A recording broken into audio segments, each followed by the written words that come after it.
Hey everyone, it's Dave from BCBushcraft here again today. I just wanted to do a very simple and quick video showcasing two of probably some of my favorite Mora knives, and I just wanted to compare the two of them just in case any of you guys are out there shopping and looking around and you haven't had an experience with either one of these and you want to find a budget knife that's good. And these two are pretty much the same price, around $20. I'm basically just making this video to help people choose the right Mora for them and what I think is the right Mora in different situations. Right here we have the Mora Companion. This is not the Mora Heavy Duty Companion, so it's 2 mm thick. It's actually the same thickness as the Mora Classic 1, which we're comparing. It has this rubberized handle with a rat tail tang in here. It's kind of the same configuration as this one, except with wood. The knife blade itself is just under 4 inches, around, I don't know, I think it's 3.9 technically. You can see I have a patina on this, and I've heavily used this knife. But overall, it's a very ergonomic knife. The grip is super comfortable. You're not going to slip when this thing is wet. But overall, this is a very good knife for bushcraft. It's a very good carving knife as well. It bites into wood really nicely because it's very thin. It's got a very thin profile.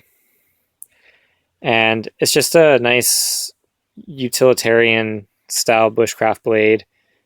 You know, this makes a really good companion for an axe. You know, you don't need a really bulky knife if you're using an axe a lot, and this thing fits that bill perfectly. The blade is around the same size, but I actually measured them out, and the Mora Companion is ever so slightly longer by about a 1/16 of an inch. It's also, Mora Companion is slightly wider this way than the Classic 1. The Classic 1 has the hidden tang as well. It's kind of like the Puko knife, traditional knife, I guess, from Sweden. You know, both these knives are carbon steel, high carbon steel. You can get stainless steel versions. I don't know if you can of this one, but I know you can of the Mora Companion, if that floats your boat. You don't want to maintain carbon steel, you can do that. So this is more of a traditional feel to the knife. It's got the wood handle. I did this myself. This handle comes red, and I made it kind of look like it has some use on it, and that's just a personal touch, just like how I put a patina on my Mora Companion. Okay, so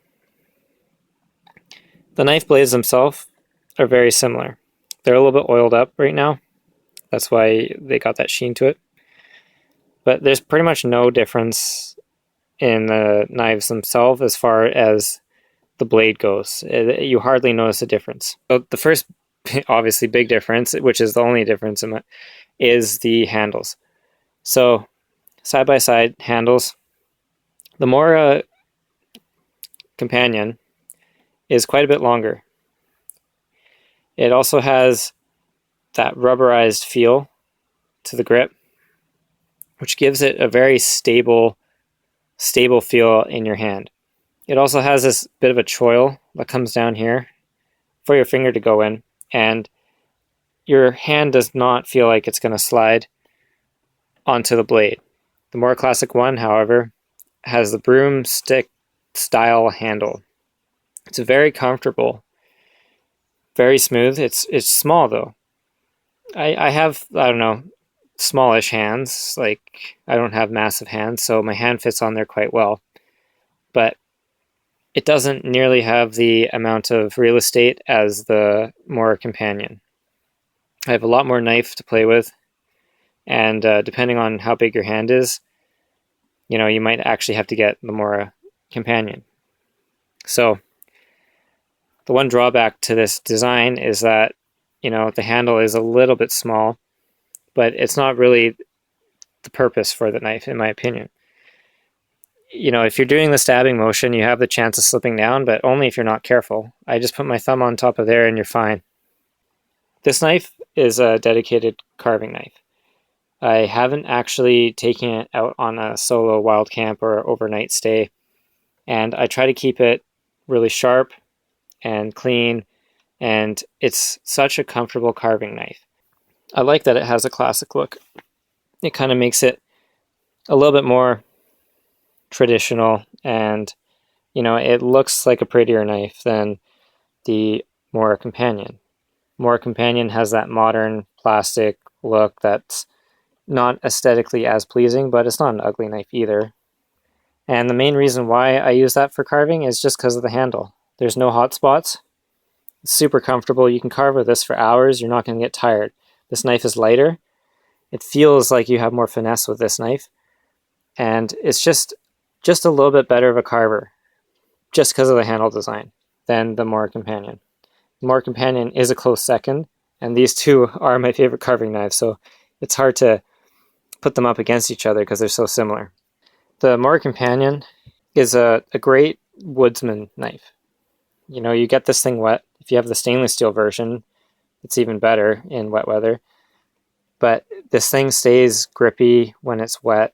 You know, this is a knife that you can definitely beat on, and I put this thing through the ringer for sure. And it's held up to a lot of tasks. It's a little bit light for a knife that I would always carry around in the woods, but it makes a really good companion beside an axe. I have no problem bringing this knife out on any adventure, really. Now onto the sheaths. The Mora Companion sheath is like 10 times better than the Mora Classic 1. The Mora Classic 1 sheath is just not nearly as good a quality as the Mora Companion. The plastic itself, they're very similar. There isn't much difference in the actual plastic itself. But the big fallback to this one is the belt loop is really not good. I don't like this belt loop. I don't like how the knife really sits on a belt. Whereas the Mora Companion is awesome. You can put this on your belt. You can clip it onto a million different things. You can actually slide this into a button and have it hook onto a button here on your shirt or something like that, or on your pants or anything like that. I often carry my Mora Companion slipped on to my pocket, so it's actually hanging down a lot lower than it would if it was up on my belt up here. So I really like that about the Mora Companion sheath. So with that being said, I'll just summarize what I think are the main differences between these knives and why or why not you should get either one of these. The handle for the Mora Classic. Insanely comfortable, a little bit small. It doesn't have a guard, and it's not going to be the best in wet weather because it's wood. A little bit of a drawback, not a big one. And it's not going to be the best knife for field use. The sheath also reflects that. The sheath is very basic, and I think it does not compare to the Mora Companion at all.